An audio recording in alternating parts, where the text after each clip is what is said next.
경제 뉴스가 연예 뉴스처럼 들리는 그날까지 경제 브리핑 불편한 진실.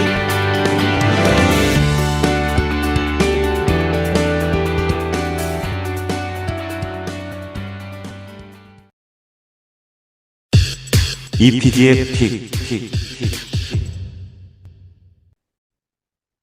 유행은 돌고 돈다라고들 하죠. 경제도 돌고 도는 것은 아닐까요? 이렇게 생각하는 이유는 마지막에 알려드리도록 하겠습니다. 일단 파월 입에 달린 증시의 운명. 최근 며칠 동안 많은 언론들과 또 전문가들이 이런 말을 쏟아냈거든요. 우리 시각으로 오늘 새벽이었죠. 제롬 파월 연준 의장이 미국 의회에 출석했어요. 그래서 증언을 했었거든요. 이걸 앞두고 있으니까 파월의 입에서 뭔 얘기가 나올까? 특히 3월 FOMC가 19일에서 20일 열릴 예정이거든요. 이때 미국의 기준금리가 결정되잖아요. 따라서 미리 그 방향성을 언급할 수밖에 없잖아요. 이 금리 인하 할 것인지 언제쯤 할 것인지 따라서 오늘 새벽 파월의 발언에 금리 인하 방향성에 대한 힌트가 담겨져 있을 것이다. 따라서 이에 따라 한동안 증시가 출렁거릴 수 있다 라고들 해왔거든요. 예. 병불진에서는 올 초부터 강조를 했지 않습니까? 큰 기대하지 마라. 하반기 가도 뭔가 특별한 건 없을 것이다. 어떻게 됐습니까? 역시나 똑같은 것 같은데 일단 요 얘기를 드려야 될 것 같아요. 꿈보다 해몽.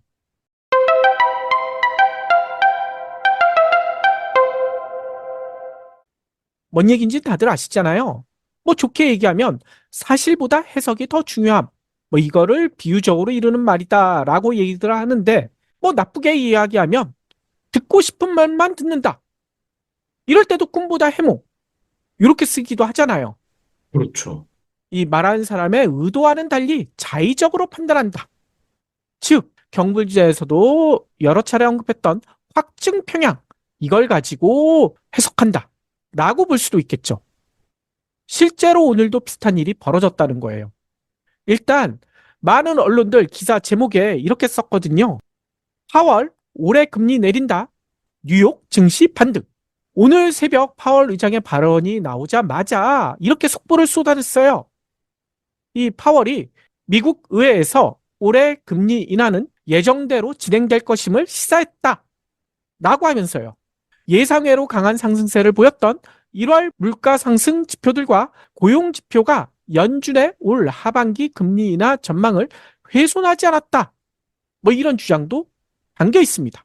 이 덕분에 뉴욕 증시, 그러니까 3대 지수 있죠. 이틀에 걸쳐서 하락세를 보였었는데 오늘 새벽에는 상승 반전에 성공했다 라고 속보들을 쏟아내더라고요. 실제로 뉴욕 증시가 많이 오르긴 했어요. 그런데 이 주장대로라면 뉴욕의 3대 증시 적어도 1% 안팎은 올라서 마감을 해야 정상이겠죠. 그런데 마감 시황을 보니 다우존스 지수 전 거래일보다 오르긴 올랐어요. 근데 오름폭이 겨우 0.2%. 대형주 중심의 S&P 지수 500도요. 0.51%. 그리고 기술주 중심의 나스닥 지수도 0.58%. 뭐 장중한 때는 1% 근처까지 오르는 듯 했지만 거의 다 꺾였습니다. 생각보다 너무 조금 오른 거 아닌가요?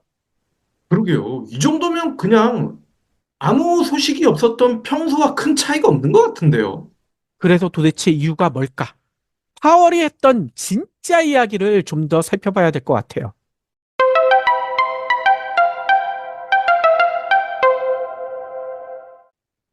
파월이 이런 얘기를 했거든요. 경제가 예상한 것처럼 대체적으로 움직인다면 올해 어느 시점에는 제한된 정책을 되돌리는 것을 시작하는 게 적절할 것으로 보인다. 그러나 경제 전망이 불확실하고 우리의 2% 인플레이션 목표를 향한 현재 진행 중인 진전이 확실하지 않다. 좀 애매모호하게 얘기했거든요. 예, 이게 번역이 잘못된 겁니까? 아니면 이 사람이 말을 원래 이렇게 하는 겁니까? 원래 이렇게 한다. 예전에도 말씀드렸잖아요. 명확하게 얘기 안 합니다. 애매모호하게 해석의 여지를 두고 얘기하는데 이 행간을 잘 보면 돼요. 뭐냐면요. 연준과 파월이 중시하는 지표 크게 두 가지라고 했잖아요. 고용 지표와 인플레이션 지표. 근데 앞서 얘기처럼 인플레이션 지표 2% 목표. 아직 현재 진행 중이다. 이게 뭔 얘기일까요? 아직 2%까지는 내려오지 않았다. 이 얘기잖아요. 그리고 경제 전망이 아직 불확실하다. 이것도 뭔 얘기냐면 고용 지표도 자신들이 목표한 것만큼 내려오지 않았다. 아직 멀었다는 얘기예요. 요 얘기를 엿볼 수 있는 지표가 실제로 있어요. 실제로 언론과 월가는요.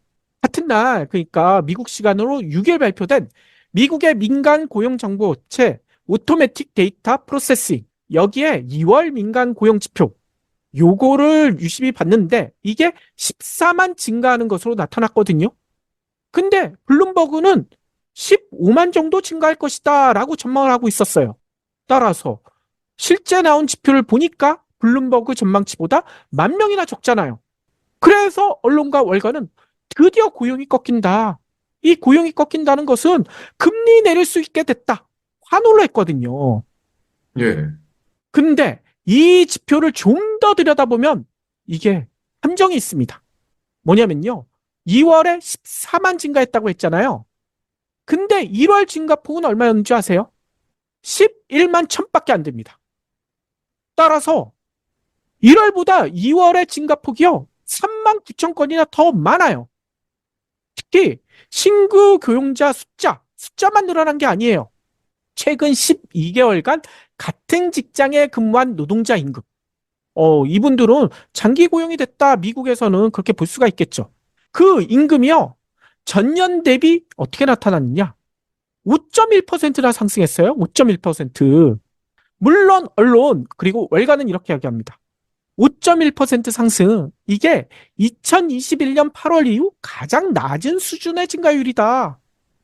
이 정도면 괜찮아. 라고 얘기했어요. 하지만요. 생각을 해보세요. 5.1%. 지금 미국의 물가 상승률보다 거의 2배 가까이 높은 숫자 아닙니까? 네. 임금 상승 압박이 여전하다는 거예요. 즉, 이 얘기가 뭐냐? 미국의 고용 지표, 파월이나 연준의 목표치에 도달하려면 아직 멀었다는 얘기입니다. 아직도 고용시장이 뜨겁다는 거예요. 물론, 요 얘기하시는 분들 계실 거예요. 지금 얘기 드리는 거는 미국의 민간 고용 정보 업체가 발표한 내용이잖아요. 이거는 민간업체가 하는 건데 공신력이 떨어져. 따라서 2월 고용 보고서 미 노동부에서 발표하는 게 8일 미국 시간으로 내일 발표될 예정이거든요. 이걸 보면 더 정확할 것이다 라고 얘기하고 있어요. 실제로 미 고용 상황을 명확히 드러내는 비농업 분야 신규 고용 2월에 20만 명 증가해서 지난 1월 35만 3천 명의 절반 수준에 그칠 것으로 월가는 내다보고 있거든요. 진짜 이 공신력 있는 지표에서 이렇게 고용 증가세가 팍 꺾이는 그런 지표가 나올지 어떨지 뭐 내일 까봐야 되겠죠. 근데 짐작은 가능하지 않나요? 파월은 대충 알고 있을 거 아니에요. 파월의 발언을 보면 월가의 예상이 또 틀렸네 라고 생각하는 거 아닐까요? 저는 거기에 500원을 걸고 싶습니다.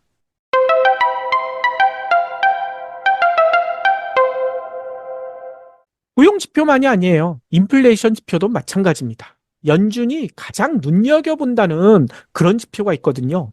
근원 개인 소비 지출 PCE라고 하죠. 이 물가 지수가요. 최근에 발표됐는데요. 지난 1월치가 발표됐어요. 근데 전년 대비 2.8%가 올랐어요. 이게요. 지난해 12월엔 2.9, 상승폭이 0.1%포인트나 줄어들었습니다. 시장 전망치에 부합하긴 했어요. 근데 문제는요. 아직도 2.8이에요. 4월에 제시한 목표치 2%보다는 여전히 높습니다. 게다가 다른 인플레이션 지표는 예상 밖으로 지금 다시 상승하고 있어요. 떨어지는 게 다시 턴을 했습니다. 1월 소비자 물가지수 CPI 그리고 생산자 물가지수 PPI 이 상승률이요. 전년 대비 각각 3.1%, 0.9%. 시장의 예상치는 2.9, 0.6이었는데 이거를 다 웃돌았습니다. 그래서 벌써 이런 얘기도 나오더라고요. 라스트 마일이라는 이야기 들어보셨죠? 마라톤 이야기죠? 그렇죠. 마라톤을 달 때 보면 마지막 구간 아무래도 가장 힘들겠죠. 이쯤 되면 꼬린 지점이 보여야 되는데 눈앞에 있어야 되는데 보이진 않고 이 체력은 다 떨어지고 발은 떨어지지 않고 이러다가 이 마지막에 포기하는 사람들이 그렇게 많다고 하더라고요. 최근에 기사를 보니까 이안84가 마라톤 완주에 도전을 했었나 봐요. 근데 네. 완주에 성공을 했대요. 문제는 그러고 나서 관절이 다 나갔다고 합니다.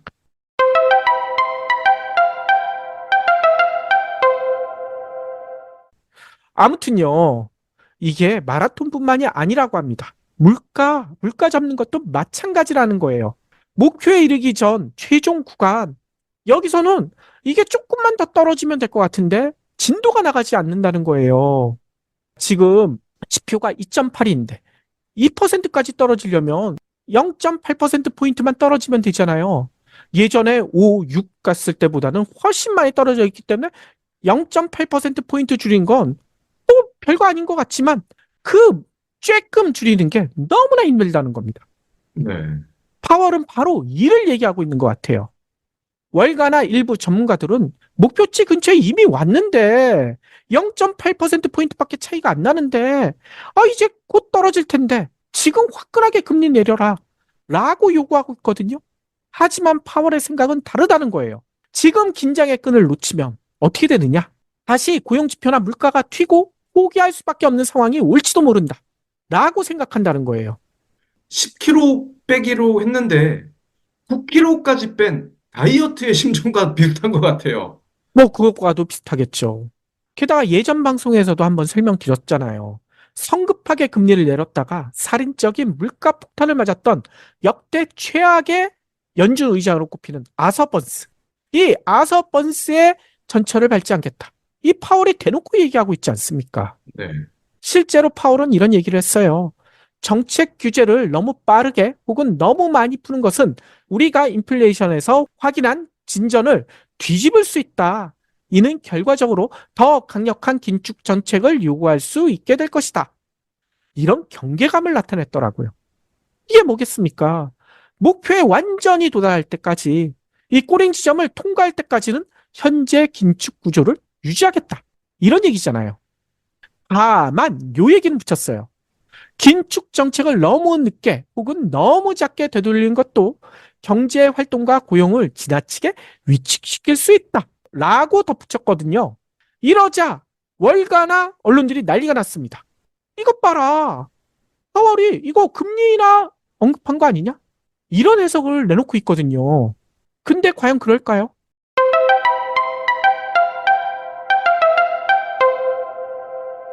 이건 4월이 월가나 미 정부를 향해 립서비스한 거 아닙니까? 네. 예전 방송에서 설명드렸듯이 이 트럼프 당선되자마자 파월 내쫓겠다 라고 벼르고 있죠. 바이든도 마찬가지예요. 이 파월이 도와주지 않네. 지금 속으로 이러고 있을 겁니다. 왜냐? 11월 대선에서 승리하기 위해서는 아무래도 금리가 좀 내려가야 경제가 좀 살아나야 바이든에게 표를 많이 줄 거 아닙니까? 그래서 금리 인하라고 무언의 압박을 민주당에서는 하고 있다고 하더라고요. 따라서 파월 입장에서는 자신의 생각만 고집하기 힘들다는 거예요. 특히 이 트럼프가 되면 어떻게 합니까? 당장 쫓겨나는데. 따라서 미 대선이 가열돼서 정말 트럼프의 당선이 유력시 된다면 이를 막기 위해 파월이 깜짝 금리 인하를 단행할 수도 있다. 라는 이야기를 예전에 한번 드린 바가 있잖아요. 물론 쉽지 않아요. 이 파월 혼자서 결정하는 게 아니죠. 연준 의원들의 동의를 다 끌어내야 되기 때문에 쉽지는 않지만 가능성은 아예 없는 게 아니라는 겁니다. 아무튼 오늘 새벽 파월의 발언은 지금까지 살펴본 대로 월가의 기대와는 차이가 크지 않나요? 그죠? 실제로 라덴버그 탈만 에셋 매니지먼트의 필 블랑카도 CEO는 이런 얘기를 했어요. 파월의 발언은 연준이 아직 금리 인하 준비가 되지 않았다는 내러티브를 다시 한번 강화할 것이고 첫 금리 인하는 가을보다 이르지 않을 것이다. 저희와 비슷한 얘기를 하고 있다는 겁니다. 따라서 결론적으로요. 미국의 금리 인하 다가오는 3월, 4월은 건너뛰고 5월, 6월, 7월까지도 기대하기 힘들다는 거예요. 그리고 8월은 건너뛰죠. 빨라야 9월. 아니면 그보다도 훨씬 늦어질 수도 있고 내년으로 넘어갈지도 모른다는 이야기입니다. 예. 이렇게 되면 현재 고금리가 내년까지도 이어질 수 있다는 건데, 그럼 한국은 어떻게 됩니까? 한국. 제가 보기에는요, 그야말로 닥쳤던 개신세로 전락하지 않을까. 이런 두려움도 생겨요. 왜냐하면 미국의 금리 인하 곧 진행된다. 그러면 우리나라도 금리 내릴걸? 아니면 미국이 내릴 거니까 우리부터 내릴지도 모른다. 라는 이야기가 언론을 통해서 많이 나왔잖아요. 그러면서 가계부채, 기업부채 줄어드는 듯 했다가 다시 역대 최고치를 갈아치우고 있죠. 이 때문에 지금 다시 여기저기서 금리부터 내려라. 이러다 다 죽는다. 라고 아우성칩니다.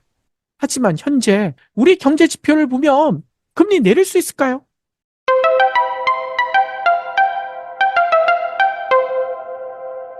정반대를 이야기하고 있거든요. 설 지나면 물가가 잡힐 것이다. 라고 정부는 얘기해 왔잖아요. 근데 이 말과는 달리 물가가 지금 치솟고 있어요. 이 설이 혹시 내년 설 아닌가요? 내년 설이었나? 이 사과 한 알에 10,000원이라는 믿을 수 없는 가격이 설 이후로도 이어지고 있죠. 그래서 실제로 지난달 과일값이 무려 41.2%가 올랐다고 합니다. 그래서 이 수치 32년 5개월 만에 가장 높다는 거예요. 근데 32년 5개월 언제인 줄 아세요? 1991년 9월입니다. 이 사과가 71%, 귤이 78.1%. 사과, 귤이 이렇게 많이 올라서 최근에 사과, 귤 못 먹었다는 분들이 너무나 많더라고요. 실제로 이런 얘기도 인터넷상에 나돌고 있어요. 아니, 굴비 걸어놓고 자린고비 흉내는 내봤지만 이제는 사과, 귤을 굴비처럼 걸어놓고 있다. 사진으로만. 이런 우스갯소리가 나올 정도입니다. 이런 상태이니 금리 인하는커녕 자칫 금리를 더 올려야 되지 않느냐. 이런 얘기까지 나오고 있다는 거죠. 그런데요. 앞서 32년 5개월 전이 1991년이라고 했잖아요. 이때 대통령이 누군지 기억나시나요? 노태우잖아요. 맞습니다. 노태우. 근데 이 당시 가장 유행했던 개그. 요건 기억나시나요? 알죠? 보통 사람 믿어주세요. 이거 아닙니까? 예, 그것도 개그긴 개그죠. 이 노태우가 했던. 근데 그것 말고도 또 있습니다. 이때 가장 인기 있던 프로그램 아마 기억나시는 분들 많으실 거예요. MBC의 일요일 밤에 주병진 씨를 비롯해서 이휘재 씨나 여러 사람들이 많이 나왔고 특히 이경규 씨가 여기에서 스타가 됐잖아요. 네. 실제로 잘 나가는 스타들을 속여먹는 몰래카메라로 엄청난 인기를 끌었었죠. 근데 몰래카메라 얘기하려는 게 아니라 몰래카메라 바로 앞에 나왔던 꼭지 기억나시나요? 양심 냉장고인가요? 양심 냉장고 그 다음에요. 그 꼭지가 지금 들으면 아주 신박합니다. 경제를 살립시다. 코너 제목이 경제를 살립시다였어요. 근데 이게 어떤 코너였느냐? 경제라는 이름의 개그맨이 나옵니다. 근데 이 개그맨이 매 코너마다 절체절명의 각종 위기에 빠져요. 차에 치이기도 하고 병원에 실려가기도 하고 물에 빠지기도 하고 이럴 때마다 어머니 역할의 개그맨이 등장하거든요. 등장해서 뭐라고 하느냐? 경제야 이러면서 외치면서 나타나요. 그러면서 경제를 구출하는 그런 내용이 담겨지는데 마지막엔 항상 이런 자막이 나왔거든요. 죽어가는 경제를 살립시다. 이걸로 끝나곤 했어요. 그런데 이 이야기 다시 드리는 이유가 뭐냐? 지금 물가가 32년 전으로 소환됐잖아요. 이 코너마저도 다시 소환해야 되지 않을까요? 다시 경제를 살립시다. 이런 코너를 만들어야 할지도 모른다는 얘기입니다. 그래야 될 것 같은데 요즘은 있는 개그 프로들도 다 사라지니 이를 어떡합니까? 그래도 지난번 SNL은 아주 대박이던데요. 이 정치 풍자 제대로 했어요. 박수를 보내고 싶습니다.